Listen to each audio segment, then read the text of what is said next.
Lalu bagaimana kita menangkal bisikan-bisikan itu? Menangkal bisikan-bisikan yang datang kepada kita.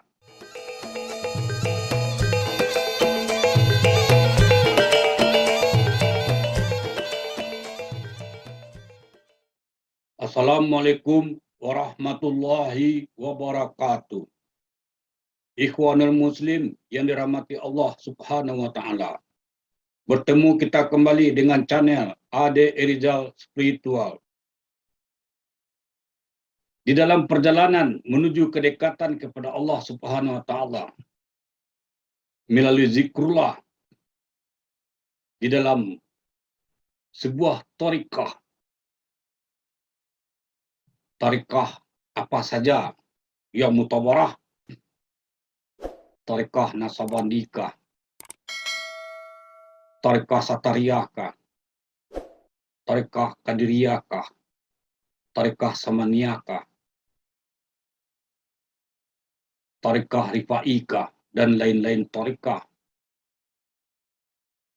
sejili. Ada 41 lebih. Bahkan ada orang mengatakan tarikah di pecahan-pecahannya ada sampai ribuan, walau pisawat. Kita akan mengalami sebuah peristiwa spiritual.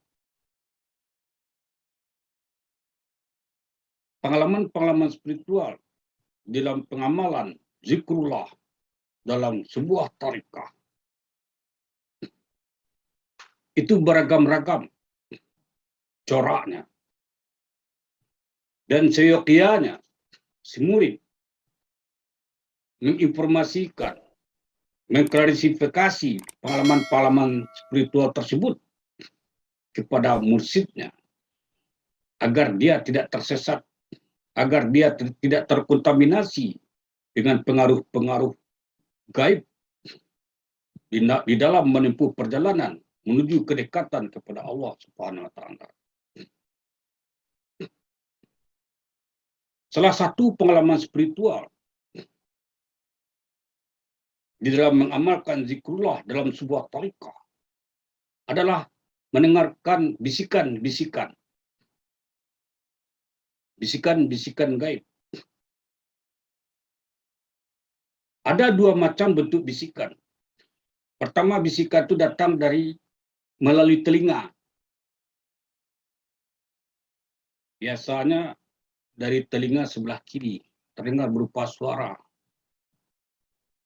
Ada bisikan itu yang timbul dari dalam dada kita. Seperti berbicara di dalam hati, berkata-kata di dalam hati. Itu dua macam bisikan-bisikan yang datang kepada kita sebagai seorang penempuh jalan menuju kepada Allah Subhanahu wa Ta'ala. Jadi, di dalam melakukan sebuah wirid-wirid, akan ada peristiwa-peristiwa spiritual yang datang kepada kita. Apakah kita melakukan sebuah wirid-wirid zikir yang kita lakukan berdasarkan buku-buku doang, berdasarkan amalan-amalan yang kita dapatkan dari buku-buku, yang kita tidak dituntun langsung oleh guru, maupun kita melakukan amalan-amalan zikrullah yang ditalkinkan kepada kita, yang dituntunkan kepada kita untuk mengamalkannya. Fenomena spiritual itu cenderung terjadi. Apakah kita belajar secara langsung dengan guru, ataupun kita belajar dari buku-buku yang kita baca.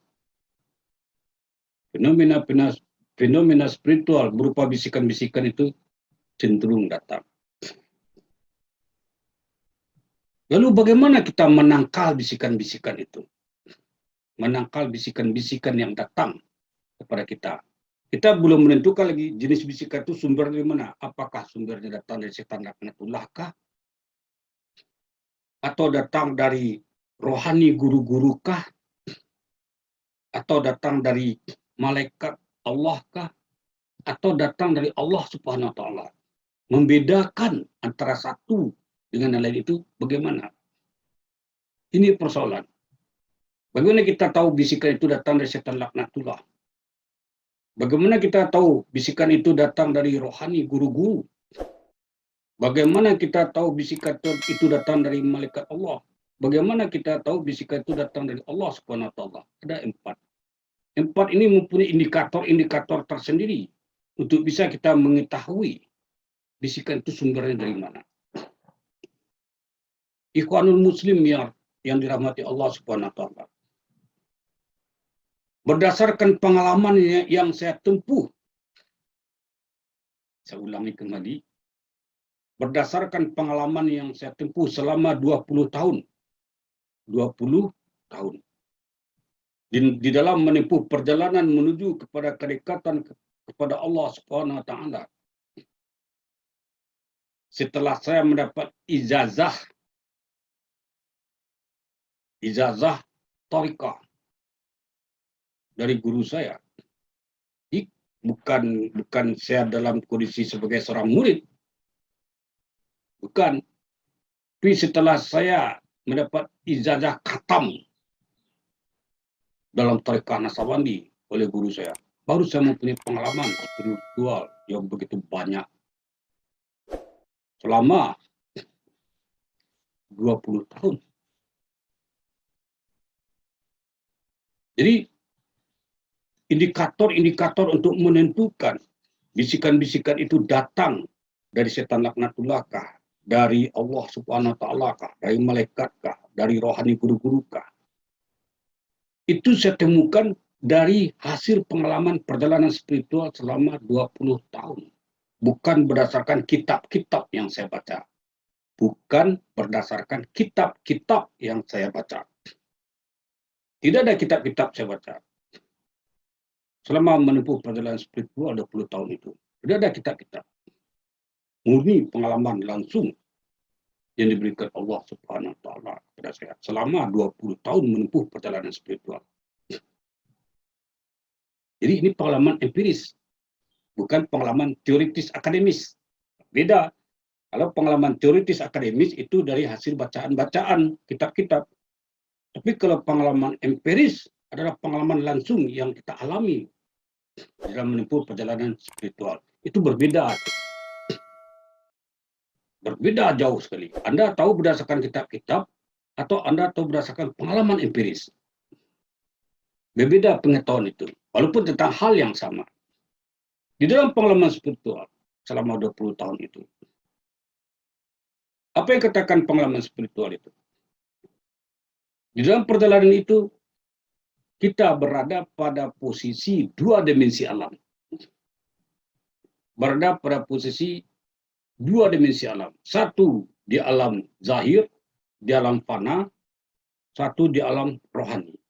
2 alam sekaligus yang pernah saya lakoni selama 20 tahun. 2 alam sekaligus.